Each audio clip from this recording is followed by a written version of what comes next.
এখন তো তাই না, তারা ফজরের 2 রাকাত ফরজ নামাজ পড়েন, তারপরে নামাজ পড়বো। বসেন, আল্লাহ নবীরা বসেন।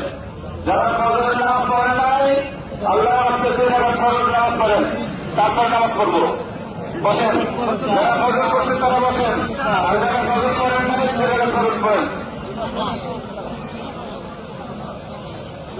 আর বসেন, আর বসেন, যারা ফজর করেন না ফজর করে থাকে। বসেন, বসেন, তারা ফজর করবেন না, ফজর করবেন না। যারা ফজর করেন নাই, এখন ফজর নামাজ পড়েন। বসেন, ফজর করেন, অসুবিধা নেই। আমরা আল্লাহর কাছে আমরা বলেন বলেন বলেন সমস্যা নেই। এখানে সকলের কিছু নাই, একটা কথা বলবেন না কেউ। যারা নামাজ না করছেন তারা ফরজ করেন, তারপরে নামাজ পড়তেছি।